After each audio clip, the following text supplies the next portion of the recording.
Salut à tous, j'espère que vous allez bien, c'est Romain et on se retrouve aujourd'hui pour la traditionnelle vidéo de présentation de la dernière recrue du PSG en la personne de Fabian Ruiz. Aujourd'hui avec peu de suspense, ça fait quand même 3 semaines qu'on l'attend, mais comme d'habitude, on a eu le même scénario que toutes les autres recrues de Campos cet été. Allez, installez-vous, c'est parti, on va analyser tout ça.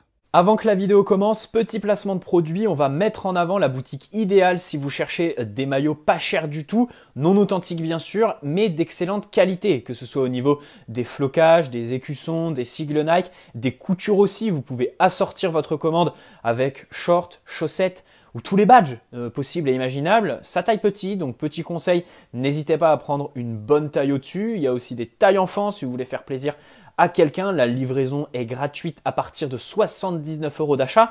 Sachez que pour les délais, comptez 3 semaines plus ou moins. Dans les deux cas, ça peut être moins comme un petit peu plus. Et le petit code promo qui est dans la description, tout comme le lien vers la boutique. Il y a le PSG, bien sûr, d'autres clubs et des survêtements aussi. Voilà, merci à eux, c'est eux qui régalent. Allez, on va commencer par le scénario, c'est toujours intéressant, surtout que pour toutes nos recrues, ça a toujours été le même, à savoir le nom qui sort quand les négociations sont concrètes à un stade avancé. Ensuite, pendant 15 jours, ça se tasse jusqu'au point de penser qu'en fait, on va abandonner.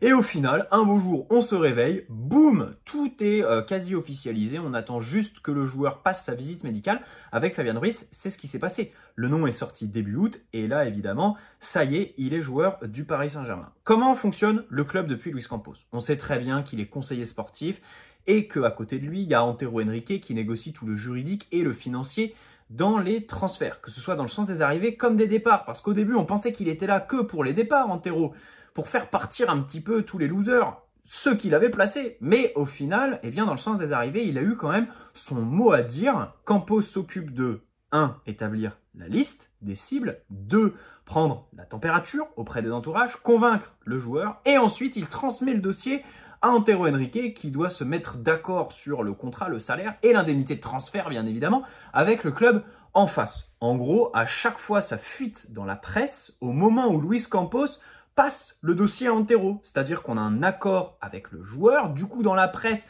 tout est formulé pour faire croire aux supporters, à l'opinion publique que ça y est, le dossier est fait. Mais en réalité, non. Campos, le joueur, est convaincu. Problème, Antero Henrique, on sait très bien que cet été, il est un petit peu chiant avec les autres clubs. Est-ce que c'est à tort ou à raison? Évidemment, ça, on en parlera quand il faudra faire le bilan de ce mercato. Avec Fabian Ruiz, on a eu la même chose. Et je rajouterai même la cerise sur le gâteau. On l'a vu avec Renato Sanchez, par exemple, sur lequel il fallait attendre le départ de Wijnaldum en prêt à la Roma. Alors vous me direz, ouais, c'est qu'un prêt. Mais non, évidemment, Wijnaldum touchait beaucoup. Et j'ai vraiment l'impression que cet été, c'est pas les dépenses qui sont le fil rouge de notre mercato, mais surtout la masse salariale. Parce que le futur fair play financier va s'axer là-dessus. Et le problème, c'est que avant, tu pouvais gonfler avec des contrats sponsoring et tout ça, tes revenus pour éviter d'être à perte. Mais là, ta masse salariale, tu peux pas tricher en fait. Enfin, tricher entre guillemets. Le fair play financier, tu peux plus le contourner. Il n'y a plus aucun moyen. Il faut juste alléger notre masse salariale qui est complètement dingue. Et j'ai l'impression que c'était vraiment la mission et le truc qu'il faut toujours avoir en tête quand tu parles et que tu penses autour de ce mercato. Pourquoi? Parce que tu fais partir Paredes pour faire venir Fabian Ruiz. En termes d'indemnité, tu rentres moins avec Paredes que ce que tu sors pour Ruiz. Ruiz vient pour 23 millions et Paredes part pour 15. En plus, c'est un prêt avec une obligation d'achat, donc ce sera payé plus tard. Or, Ruiz touche 5 millions net au PSG et Paredes émarge à 8, bien évidemment. C'est un des nombreux mecs surpayés par Antero Henrique. Donc là, bien sûr que l'opération, c'est clairement, je pense, pour la masse salariale. Et puis derrière, d'un point de vue tactique, on va s'arrêter là-dessus. Commençons par le départ de Paredes, parce que il a fallu l'attendre pour que Ruiz signe. De Paredes, vous connaissez mon avis, il n'est pas très glorieux. C'est vrai que Paredes, j'ai souvent été derrière lui, parce que la réalité, c'est qu'il choisissait ses matchs, il privilégiait un petit peu sa sélection nationale. Parfois, il est chiant parce qu'en termes de contre-pressing, il est attentiste. Pas un gros volume de jeu dans ce PSG. C'est bien de se connecter avec Neymar et Messi, casser les lignes et les trouver justement entre les lignes adverses. Mais le problème, c'est qu'à un moment donné, si tu couvres pas une zone suffisante sur le terrain, ça commence à se voir. Voilà. Maintenant, ce que je vais regretter avec lui, bon, comme je l'ai dit, la connexion avec les Neymar et Messi, tu peux pas la nier en fait. Tu peux pas, parce que c'est vrai que et tu l'as vu sur le peu de temps de jeu qu'il a eu depuis que Galtier est là, dès qu'il rentre, boum. C'est vraiment un circuit privilégié pour trouver les mecs devant et quelqu'un qui leur permettait surtout de jouer plus haut, de se positionner entre les lignes. Ce week-end, contre Monaco, tu vois Neymar qui va à 5 mètres de Marquinhos, qui décroche jusqu'à faire à Marquinhos une passe à 5 mètres pour prendre à son compte la relance. Alors, est-ce que c'est une initiative personnelle? Est-ce que c'est un ras-le-bol? Ou est-ce que c'est tout simplement nos défenseurs qui ne prennent aucune responsabilité? Je pense que c'est un mélange des trois. Paredes va nous manquer là-dessus. Et puis surtout, là, c'est la grosse différence avec Fabien Ruiz. Et c'est vraiment ce qui me fait peur entre les deux. En fait, Fabien Ruiz, c'est un profil qui est bon. Sur le papier, on fait quand même une belle affaire. Le problème, c'est que rapporté à Paredes, quelqu'un qui a quand même de belles références au niveau européen, dans les grands matchs, il se cachait pas, hein, il a quand même bon nombre de masterclass contre les plus grands d'Europe, hein, contre le Barça, contre Dortmund, évidemment, il a fait des matchs plus que corrects contre le Real, hein, sa double confrontation, elle est quand même très très solide, et puis d'ailleurs sa sortie au Santiago Bernabéu, on ne cessera d'y penser. Enfin, c'est pas ça. Enfin, si, sa sortie joue. Mais le pire, on sait tous que c'est l'entrée de Gueye. Mais dans tous les cas, c'est vrai que là-dessus, j'espère que Fabian Ruiz saura se sublimer dans les grands matchs comme le faisait Leandro Paredes, même si les deux choisissent leur match. Bon, bref. Maintenant, allons sur Fabian Ruiz. Transfert à 25 millions.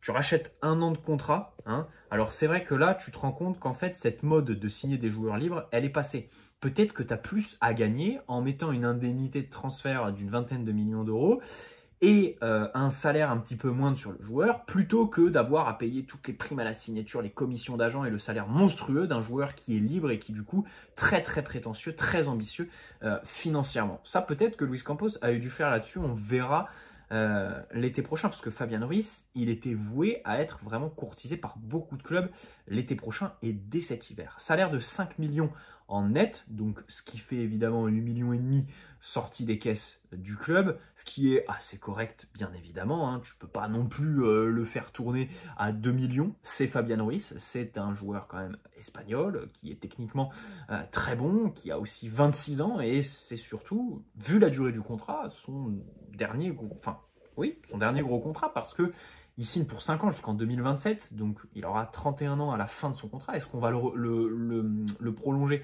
Ça, c'est pas certain. Après, peut-être qu'il partira libre. Bon, bref, c'est pas trop la question.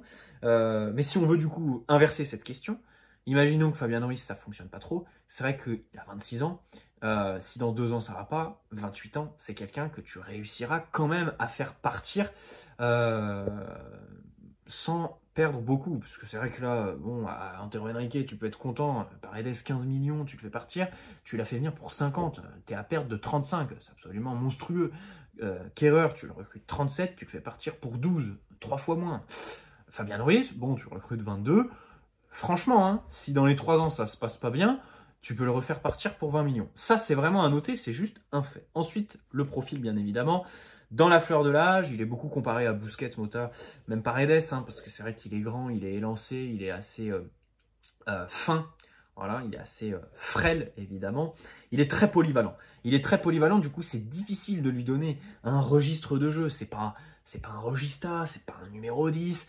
Mais je dirais plutôt voilà, un milieu relayeur, globalement projeté vers l'avant. Si tu veux l'imaginer, si tu veux lui donner une référence dans le 11 actuel du PSG, je pense qu'il est là pour prendre la place de Vitinha, tout simplement.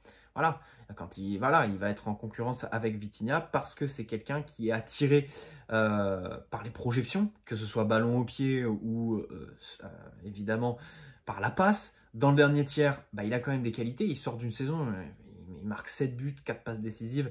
C'est assez prolifique. Il a une très très bonne frappe et surtout dans la dernière passe, il est plutôt bon. Donc il peut jouer 6 aussi. C'est vrai que si tu imagines un retour au 4-3-3, bon, aujourd'hui, ça n'a pas lieu de tirer la sonnette d'alarme, mais le problème, c'est que si nos défenseurs centraux, si on ne recrute pas à ce poste-là, et 2, s'ils continuent sur la lancée dans laquelle ils sont, ça va être compliqué de compter sur eux.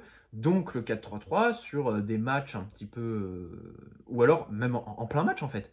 tu peux faire du PSG une équipe flexible tactiquement, capable de remettre un petit peu de densité dans l'axe. Donc, tu peux le penser en 6 dans un 4-3-3, en 8 dans un double pivot, et surtout, j'aimerais insister là-dessus, en 10 aussi. Voilà.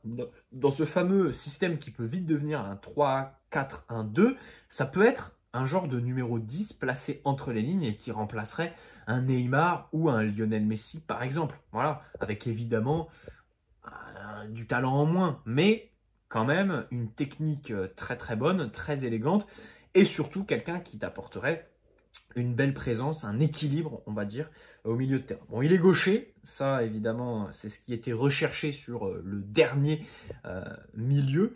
Il est grand, il fait 1m89.